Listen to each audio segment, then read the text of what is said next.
That's a 2015 BMW X3, and it's just going to be a short video how to remove the radiator or replace the radiator.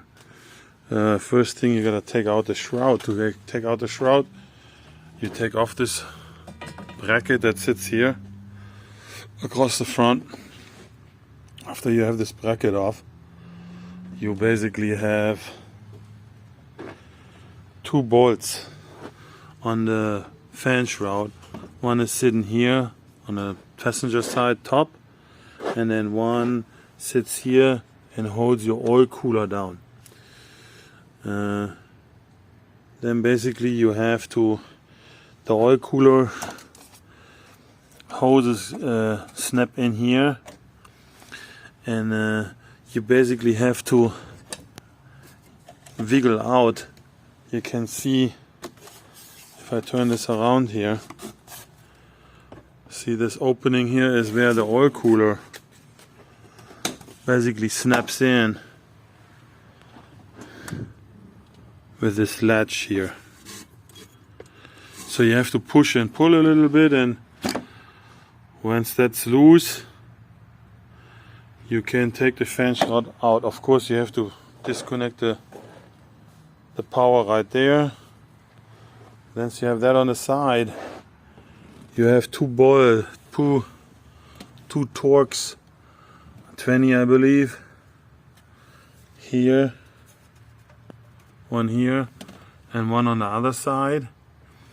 I advise first to remove the hoses while it's still bolted on, because you know, you best spray a little bit WD-40 so they come easier loose. They're sometimes a little bit stuck when they're so dry. And the same applies to this down here. And after that, you basically be able, you have a hose here on the oil cooler right there. Let me show you on the radiator.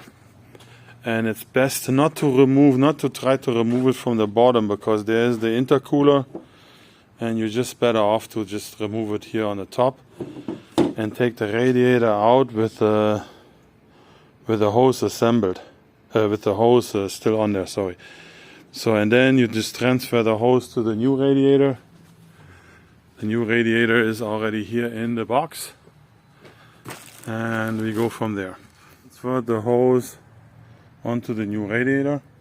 Wanted to mention real quick, of course, when you start to pull the radiator up, you have to push this clip in here. It's on the driver's side in order to unlock it. And before you install the new radiator, it's a good idea maybe to just blow all the debris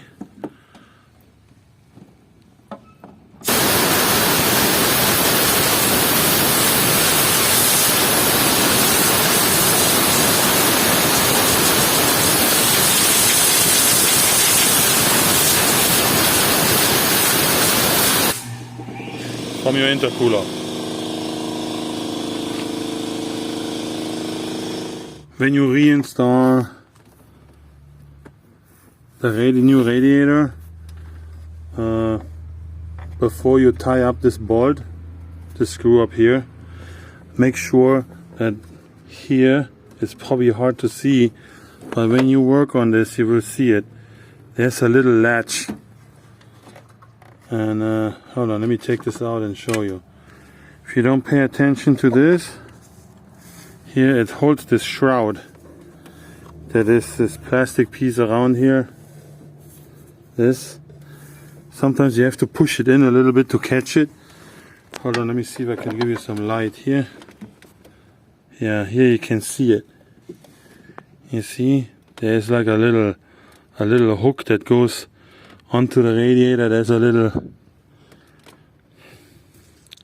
see if I can do this with one hand. Basically here, see that? Yeah, you gotta push it in a little bit and then put it in place. This is how it looks when the radiator is back installed. Now we can just attach those hoses.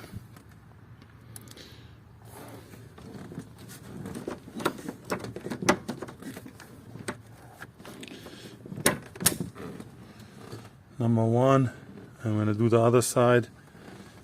Probably need a second hand, and then it's time to put the shroud, the cooling fan back. So I have the cooling fan back in place, but I didn't connect yet this coolant hose here to the oil cooler. Just make sure you first get your fan into place before connecting this hose, because that makes it easier. So then you will have push this in, and there's the one bolt on the driver side I'm talking about, and then here there is another one that goes right here.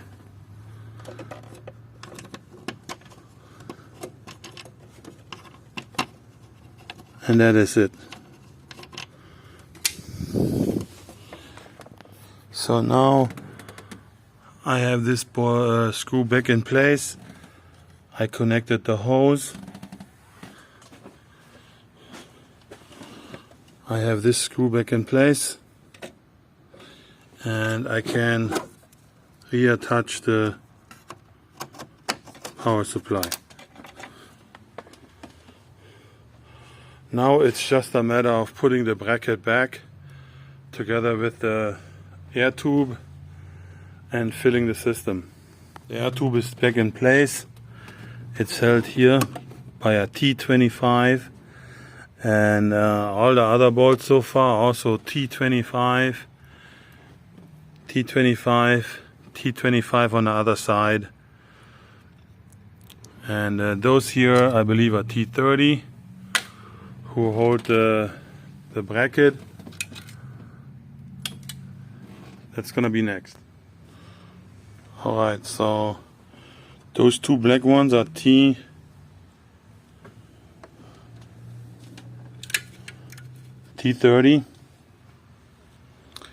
T30. This one is T30. This one is T30, those black ones basically, and those three are T30. And those here are T40s. 4 here, 4 here. Moment of truth has arrived, and I got my fresh coolant here. You don't necessarily really need a vacuum filler like this, but of course it helps and makes things easier and faster. I already put some vacuum, and it's about enough really. You will see the hoses collapse, and it's when you shut your valves off here, then it's a good moment to check, you know, if it holds vacuum sort of. If you leave it on there, of course, for 30 minutes, your connectors here might leak slightly, but you know, it should not lose vacuum in a matter of, you know, 30 seconds or something like that. Then something is wrong. Yeah, and well, let me load up just a little more. Here we go. And oops, that came loose. Hold on. Okay, here we go again. Then all you do is just oops. Yeah, and very fast. This can jump out of your coolant, and you're sucking air, and you gotta start all over.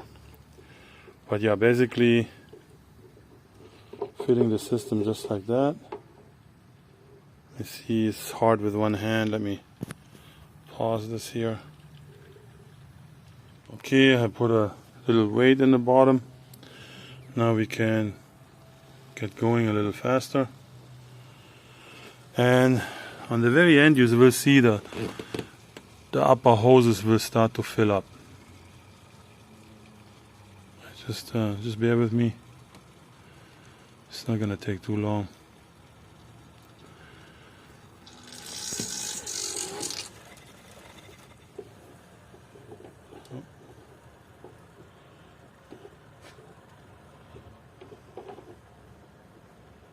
Slipped again.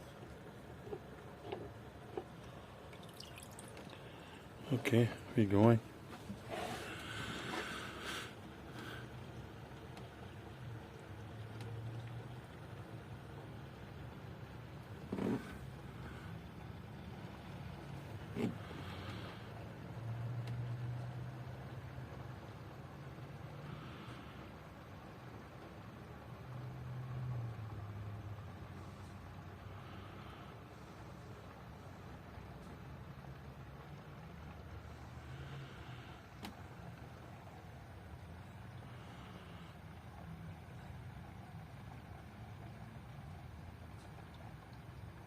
And here we go.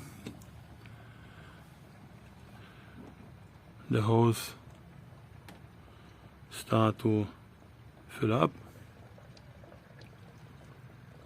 That means we pretty much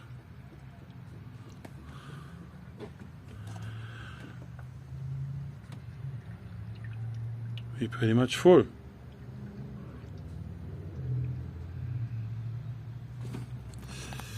Yeah, and that basically completes the job of radiator change on a 2015 X3